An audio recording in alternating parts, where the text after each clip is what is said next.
बिस्मिल्लाहिर्रहमानिर्रहीम। अस्सलाम वालेकुम। Hello everyone. उम्मीद करता हूँ आप सब खैरियत से होंगे। आज जो हमारा पोएम है that's about the horses by Ted Hughes. बहुत ही इंटरेस्टिंग पोएम है। टेड ह्यूज जो कि हस्बैंड है सिविलिया प्लेट के, सिविलिया प्लेट जिसने सुसाइड किया था, और लास्ट पोएम जो उसने लिखा था द डैडी। सो उस पोएम को भी मैं डिस्कस कर चुका हूँ। उस वीडियो का जो लिंक है मैंने डिस्क्रिप्शन में दी है, तो उसको ज़रूर देखिएगा। बहुत ही इंटरेस्टिंग पोएम है। लेकिन आज का जो पोएम है that's about the horses. Ted Hughes जो कि नेचर लवर भी है। सो इस पोएम में हम डिस्कस करेंगे इसके key facts, poem translation, theme. So time को वेस्ट किए बगैर let's get started.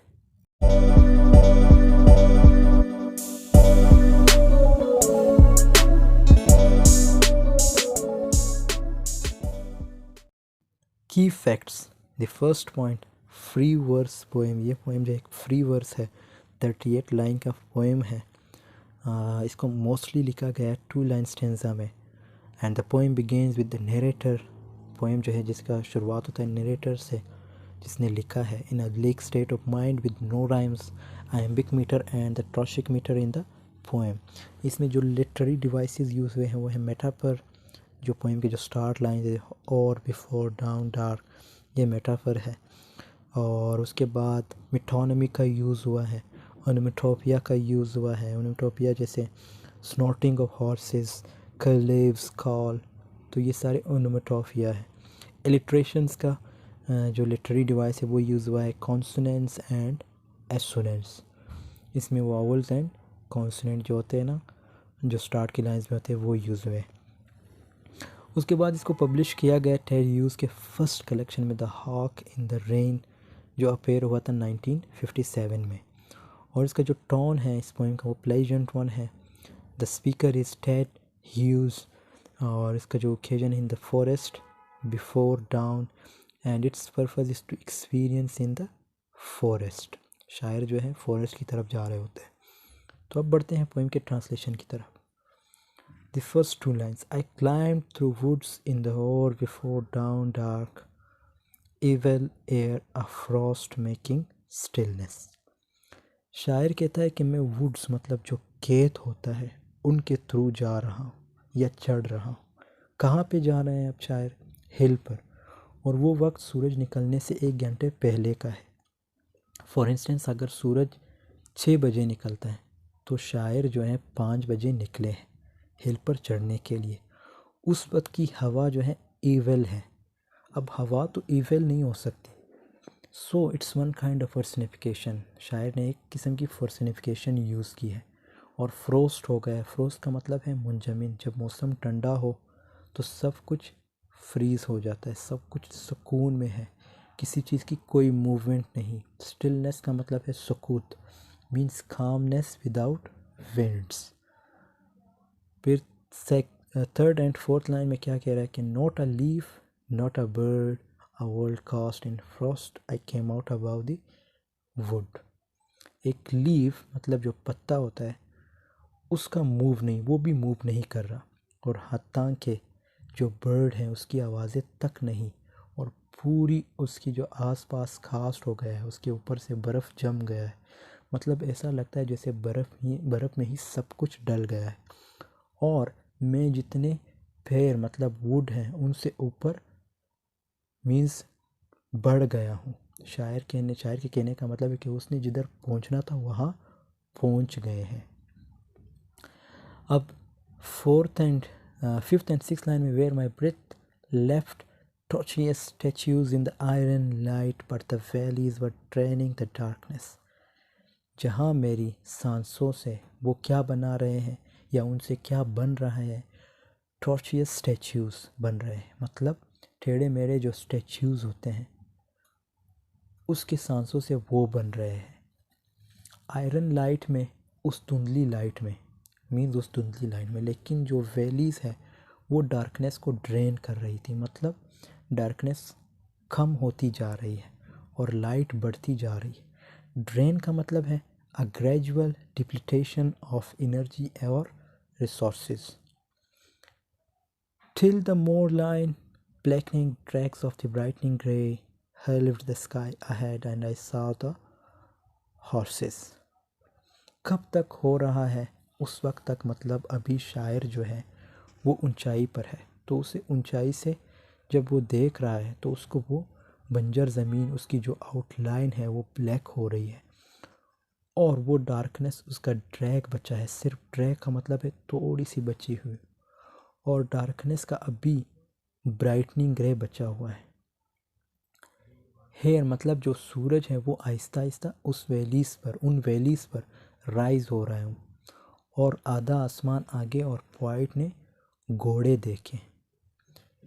Huge in the dense grey tent together, maglet still they breathed, making no move. अब शायर इन लाइन में उन घोड़ों की बात कर रहा है जो उसने देखे थे, और उस वक्त का जो एटमॉस्फेयर डेंस ग्रे था, और वो जो घोड़े थे वो बड़े दिख रहे थे। मीन्स जो घोड़े शायर को दिख रहे थे वो बड़े दिख रहे थे, और 10 घोड़े थे उस वक्त, और वो घोड़े ऐसे लग रहे थे जैसे मैग्लिट से बने हो। मैग्लिट का मतलब है बड़ा पत्थर या सख्त पत्थर, और वो घोड़े जस्ट सांस ले रहे थे, कोई मूव नहीं कर रहे थे। आपने अमूमन देखा हो जब घोड़े नींद में होते हैं तो वो बैठते नहीं है, वो एक ही जगह पर खड़े होकर सो जाते हैं। तो हमें ऐसा लगता है कि जैसे वो जाग रहे, लेकिन उनके अंदर कोई मूवमेंट नहीं होती, एक ही जगह पर होते हैं और वो सो जाते हैं। फिर उसके बाद अगले लाइन्स में with draped manes and tilted hind hooves making no sound, और घोड़ों के जो मेन्स होते हैं, मेन्स का मतलब है growth of hair covering the scalp of a horse. The scalp का मतलब है the skin that covers the top of the head, और उनके पीछे के पैर मतलब टिल्ट है और कोई साउंड नहीं कर रहा। I passed, not once snorted or jerked its head, grey silent fragments of a grey still world. अब इन लाइंस का क्या मतलब है? मैं वहाँ से गुज़रा। अब शायर अपना एक्सपीरियंस बता रहा है कि मैं जब वहाँ से गुज़रा क्या हुआ था। मैं वहाँ से गुज़रा और किसी ने ना नॉइज़ किया ना ही सर हिलाया। ना स्नोट का मतलब है ऐसी नॉइज़ जो डिसप्लेजर एक्सप्रेस करे। स्नोट का क्या मतलब? ऐसी नॉइज़ जो डिसप्लेजर एक्सप्रेस करे। और जार का मतलब है झटका देना या सर हिलाना। और मुझे ऐसा लगा कि ये घोड़े silent means grey silent fragments है। उसका मतलब है, अब इसका मतलब है नेचर की सबसे कामनेस्ट सॉन्ग। और पॉइट जो है हैरान हुआ घोड़ों की स्टिलनेस की वजह से। उसे ऐसा लगा जैसे ये घोड़े किसी और दुनिया से तल्लक रखते हो। I listened in emptiness on the moor ride. The curlew stare turned its edge on the silence. और पॉइंट ऊपर पहुंच गया जहाँ पर इसे पहुंचना था। और पॉइंट कहता है मैंने सुना एक खाली पन मीन्स जो मोर रिज पर मतलब जिधर पॉइंट पहुंच गए थे वहाँ पर एक एम्प्टीनेस थी मीन्स एक खाली पन था। और फिर कहता है कि फिर उसे धीरे धीरे आवाज़ सुनाई दी किसी की। करलेव्स जो है एक किस्म का बर्ड है जिसके एक लंबी चोंच होती है उस साइलेंस के अंदर। And then what the point thinks slowly detail lift from the darkness then the sun orange red erupted. और अब अंधेरा ख़त्म होने लगा और उजाला आने लगा, और फिर सूरज मीन जो ऑरेंज कलर का मतलब है, और फिर सूरज मीन्स ऑरेंज कलर का मतलब जब आधा बाहर आता है तो ऑरेंज कलर का दिखता है, और फिर जब पूरा बाहर आता है तो रेड दिखता है, और जब ऊंचाई पर होता है तो वो और रेड दिखता है। मीन्स जब सूरज जब आधा बाहर आता है तो वो उसका जो कलर होता है वो ऑरेंज कलर का होता है, मतलब ऑरेंज कलर का दिखता है। और फिर जब पूरा बाहर आता है सूरज तो रेड दिखता है, और जब ऊंचाई पर होता है बिल्कुल तो वो रेड दिखता है, फुल रेड दिखता है मीन्स पूरा का पूरा रेड दिखता है। अब उसके बाद अगले लाइंस में क्या कह रहा है पॉइंट के silently and splitting to its core and flung cloud shocked the gulf open, showed blue and the big planets hanging. I turned. In lines में शायर क्या कह रहा है? और अब सूरज जब बाहर आने लगा है तो ऐसे लगने लगा है जो क्लाउड्स है उनका फ्लंग ओपन कर रहा है, उन्हें चीर के बाहर आने लगा है, उनको स्प्लिट करके, मतलब उन्हें यानी क्लाउड्स को दो टुकड़े करते हुए उनमें से सूरज ऊपर आ रहा है। और वो जो गल्फ है वो भी उसके साथ साथ ओपन होने लगे, मीन्स होने लगा है।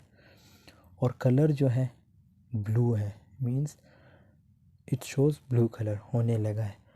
और ये जो पूरा प्लेनेट है सूरज के नीचे हैंग है, मतलब लटकी हुई है। और मैं टर्न हुआ, मीन्स मुड़ा। और ये सीन ऐसा है, the hanging planet, means hanging planet की तरह, एंड ह्यूमरसली। फिर उसके बाद अगले लाइन्स में क्या कहता है? Stumbling in a fever of a dream down towards the dark woods from the kindling tops and came the horses. मतलब एक सीन था तो ऐसा लगा कि उसे कोई फेवर आने लगा है और नीचे आए डार्क वुड से, उस ऊंचाई से जहाँ पर वो थे। किसके लिए? हॉर्सेस को देखने के लिए वो नीचे आ गए थे। There still they stood but now streaming and glistening under the flow of light. और वो घोड़े अब भी वहाँ खड़े थे। तो शायर कहता है कि जब मैं नीचे आया तब भी वो घोड़े वहाँ खड़े थे, लेकिन अब उनके बॉडी से स्टीम निकल रहा था क्योंकि उन पर पहले बर्फ़ जम गया था। It appeared to the poet that the horses were being washed by the sunlight. Their draped stone manes, their tilt hand hoes standing under a thaw while all around them.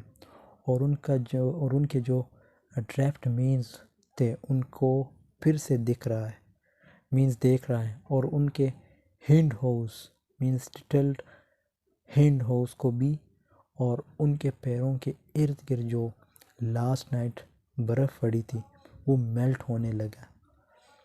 Means ये जो melt होता है, जो started melting. अब यहाँ पे क्या होता है कि लास्ट नाइट जो है क्या हुआ था, घोड़ों के जो पैर थे उनके आसपास, at last night snow around their legs had started to melt and formed a thaw due to the sunrise when a writer brings। तो ये यहाँ पे इस तरह हो जाता है। अब अगले लाइंस में क्या होता है कि the frost showed its fires but still they made no sound, not one snorted or stamped। यहाँ पे पोइट ने पैराडॉक्स यूज़ किया है। अब पैराडॉक्स जो है, पैराडॉक्स का क्या मतलब है? When a writer brings together contrasting and contradictory elements that reveal a deeper truth, means जब शायर ऐसे दो चीज़ों को मिलाता है जो कंट्रास्टिंग और कॉन्ट्रैक्टरी एलिमेंट्स होते हैं, उसको हम पैराडॉक्स कहते हैं। Here in this point the poet refers to the warmth of life inside the horses. लेकिन जो घोड़े हैं उनका कोई साउंड ही नहीं आया, मतलब कोई आवाज़ ही नहीं। जो घोड़ों का जो साउंड होता है वो बिल्कुल नहीं था, और ना किसी ने स्नोट किया है और ना स्टैम्प्ड। और यहाँ पे पॉइंट जो है सरप्राइज़ हो जाता है कि हॉर्सेस जो घोड़े हैं उन्होंने कोई मूवमेंट ही नहीं की। जैसे मैंने बताया था कि जो हॉर्सेस होते जब वो सो रहे थे तो वो कोई मूवमेंट ही नहीं करते, बिल्कुल ऐसा लग रहा था जैसे वो जाग रहे, बट एक्चुअली में वो सो रहे होते हैं। So the other lines, their hung heads patient as the horizons high over valleys in the red leveling rays। और उनके सर ऐसे जैसे हॉरिजन्स हो, मतलब हॉरिज़न की तरह पेशेंट है, एक सब्र है। The line at which horizon, जैसे इनके सर बिल्कुल हिलते नहीं हो जब सूरज। अब यहाँ पे क्या कह रहा है? The sky and earth appear to meet, नीचे होता है जब ज़्यादा ऊंचाई पे नहीं गया हो, उस वक्त क्या होता है? उन छोटे छोटे जो हाइट के जो लीव्स मतलब जो पौधे होते हैं उनकी भी जो साया है वो बहुत लंबा मीन्स लंबा पड़ता है, इसलिए सब कुछ लेवलिंग लगने लगता है, मतलब सब कुछ एक ही हाइट का लगता है। In the den of the crowded streets going among the years, the faces, may I still meet my memory in so lonely a place। अब क्राउडेड स्ट्रीट्स में जो है मीन्स क्राउडेड स्ट्रीट्स में जब भी आवाज़ें सुनाई देती है तो क्या होता है? दिन का मतलब है the act of making a noisy disturbance. दिन का मतलब क्या है? The act of making a noisy disturbance. इतने सालों से अलग अलग जो चेहरे वो दिखते हैं, जो शायर वो चेहरे देख रहे थे या दिखते हैं अब भी, लेकिन एक विश शो करा रहे हैं कि वो एक बार फिर से मिले उन गोड़ों से, क्योंकि आजकल वो क्राउडेड स्ट्रीट्स में होते हैं। मीन्स शायर की एक ये विश भी है, इन लाइंस में ये कह रहा है कि शायर ये कहना चाह रहा है कि मेरी ये विश है कि मैं इन क्राउडेड स्ट्रीट से बाहर जाके उसी जगह चला जाऊं जहाँ पे घोड़े थे, उनसे मिलूं दोबारा, इन क्राउडेड स्ट्रीट से बाहर निकलूं। लास्ट लाइंस में क्या होता है कि between the streams and the red clouds hearing curlives hearing the horizons endure. Streams के दरमियान और रेड क्लाउड्स के दरमियान, मतलब जहाँ पर नदी हो और रेड कलर के क्लाउड्स हो, ऐसे नेचुरल जगह पर उन परिंदों को सुने और फिर से होराइजन्स को इंडोर करके मीन्स करके सुनना है। The poet in the last line links his own life both of the horses and to the winds to the winter world, not only to the repetition of horizons but also to the endurance that the horses symbolize through their unchanging, unmoving means stance on the hillside. Red leveling rays means the poet uses a metaphor. It refers to the egalitarian, favoring social equality, nature of the sun that casts its heat on all alike। तो ये poem यहाँ पे ही and हो जाता है। So I try my best to understand you this poem. So I hope आप लोगों को समझ आई होगी। अब बढ़ते हैं इसके थीम की तरफ। थीम में सबसे पहला पॉइंट जो है stillness and silence. Means point जब फॉरेस्ट में जो हिल पे जाते हैं, जहाँ पर वो चढ़ते हैं, जिस टॉप पे जाते हैं, तो वहाँ पे एक सुकून होता है, एक साइलेंस होती है। तो इसमें आपको एक साइलेंस का थीम मिलेगा। नेचर, खुद ये एक नेचर के लवर भी थे, तो नेचर का यहाँ पे ज़िक्र आया है, जैसे फॉरेस्ट। और लव फॉर नेचर, फाइट का जो लव है नेचर के लिए, that's extremely expressed in this poem. Animals like horses that has been used. Peace का भी एक वो है थीम है, क्योंकि शायर जो है जब क्राउडेड स्ट्रीट्स में आते हैं तो वो तंग आ जाते हैं, उसकी एक बार फिर विश बन जाती कि मुझे वहाँ दोबारा जाना चाहिए जहाँ से मीन्स एक सुकून हो, जिधर से जहाँ पे इसने वो घोड़े देखे थे, जहाँ पे वो एक टॉप एक हिल पे गए थे। फिर उसके बाद दिन का मतलब जैसे मैंने बताया the act of making a noisy disturbance, means कोई डिस्टर्बेंस ना हो। And the last point that is forest. So forest. And thanks for watching. I hope this video has been helpful for you. Video पसंद आई है तो ज़रूर like कीजिएगा, दोस्तों के साथ शेयर कीजिएगा। चैनल पे नए हैं तो चैनल को ज़रूर सब्सक्राइब कीजिएगा। मिलते हैं नेक्स्ट वीडियो में, तब तक के लिए अल्लाह हाफिज़। Take care of yourself.